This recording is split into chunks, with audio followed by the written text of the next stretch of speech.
Hey guys, this is Jasur from Shanghai Silk Road. In this very short video, we will talk about 4 steps to start a business. Now, as I mentioned in different videos, a number of people have been asking us what kind of businesses they can start online or offline, and how to find that right idea to start a business. So we've come up with this very short video to explain how you can actually in reality start a business. Now you can read all sort of books, business related.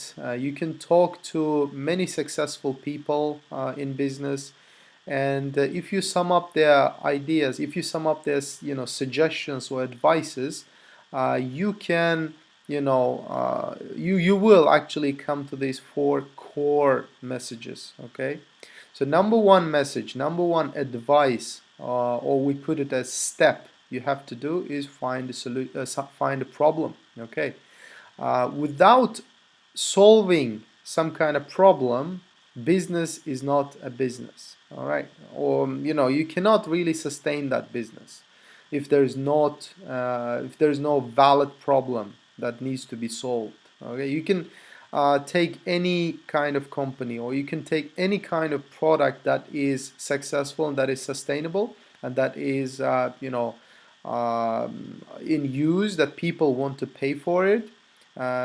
All of them, they're solving some kind of need, they're filling some kind of gap. All right, they're solving a problem. So that is the reason why people are willing for them. All right, so as I said, best and sustainable businesses solve problems, make things better, and improve people's lives. All right, that is the core thing to find. Now you can go ahead and try to find this kind of problem. Obviously, the problem should be worthwhile of your time, of course. Why? Because we're talking about the business here, not only solving a problem. If you find a bigger problem to solve, your business obviously is going to be large. Okay, is going to be more successful. All right. If the problem is very small and it's got some kind of ceiling, then probably your business will not evolve. It will not, it will improve to some extent. It will not go beyond some, that limitation. So that is why when you approach the problem, analyze it. Okay, if it's worthwhile your time, your investment, your effort, your energy. If it's not, then you have to move on to find another problem. Now, how do you find out if that problem is worthy of your time and investment?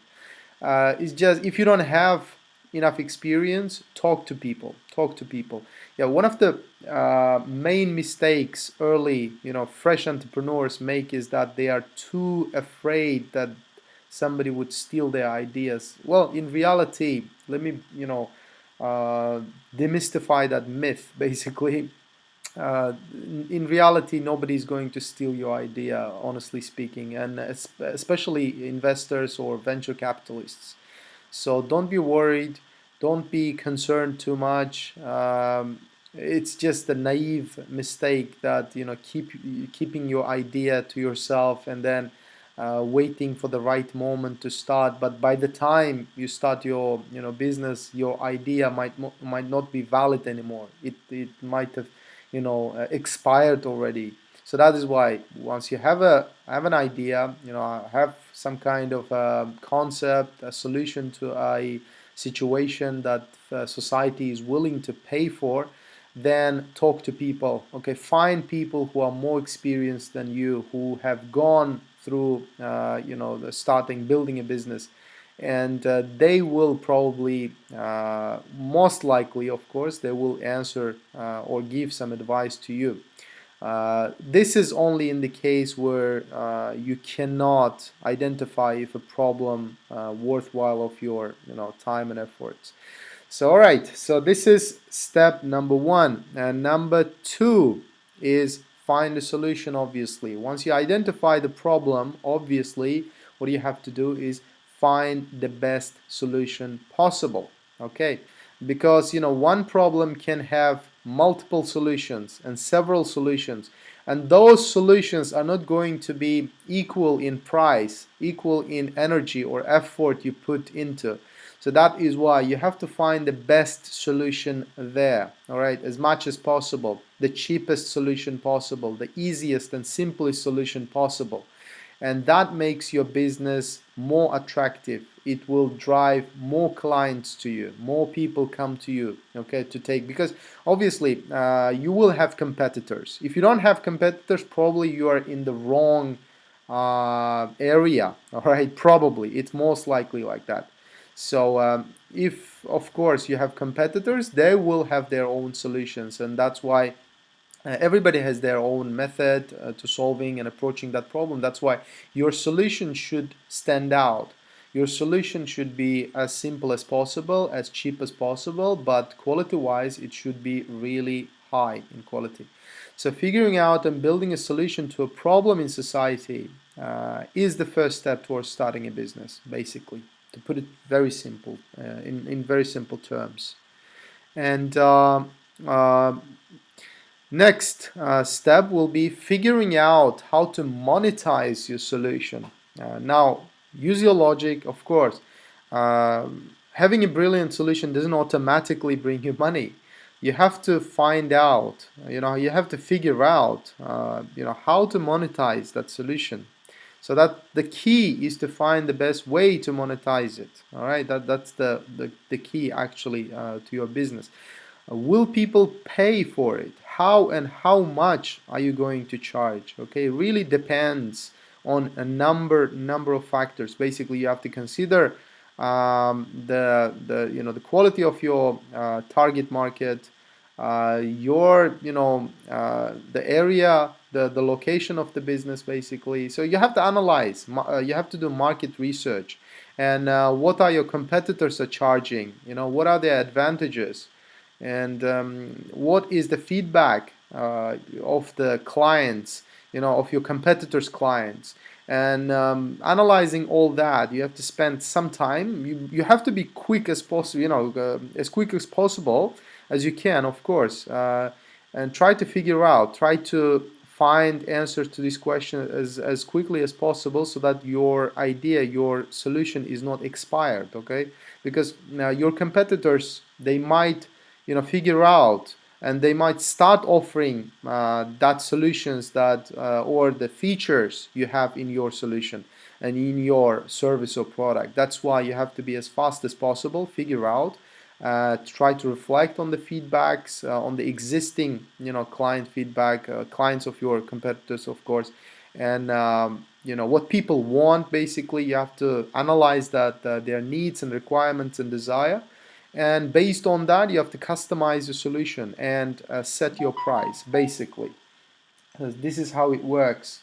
And now, next step obviously is going to be repeat and scale. All right, that is the last step, and it is kind of it's not a step, but this is the must thing to do once your business is up and running. Okay, steps 1, 2, 3 are done. Okay, your business is operating without even you being there. All right, you have the system in place, you have the engine in place, and your business is working even if you don't go there. All right, you can rest, like you can test this process, like take a week holiday and see if your system works. Okay, and you go back and find your business still working. That means that your business is working, is functioning. That means you are at step 4 now. Now you can repeat and scale. Okay, once your solution starts bringing money, all you have to do is to repeat the steps 1, 2, 3, and 4 again and again, improving the quality of your work every day. That's all. That's all. As I said, you read hundreds of thousands of books if you want, business related. You talk to most successful people in the world. Okay, talk to Bill Gates if you can. The core message, the core idea, the backbone of any business, are these steps. Basically, you have to go through these steps and keep building. All right. So of course there are exceptions, not exceptions, but lookalikes. Maybe like investing business or trading business, stock trading. They're a little different from this, obviously, but we're talking about traditional brick and mortar or online sales based businesses. So that's why if you want to build this kind of business, just the repeated messages, and as I said, backbone of any sales-based businesses are these steps 1 to 3, and then number 4 is expanding the business basically. So that's all. I think this video is going to be helpful. I hope to some people who have been asking me, asking us basically how to start their businesses, how to approach, how to find business ideas. And if you have any more questions, please contact us, leave in the comment section below. We will be more than happy to assist. Thank you very much for your attention, and see you in the next videos.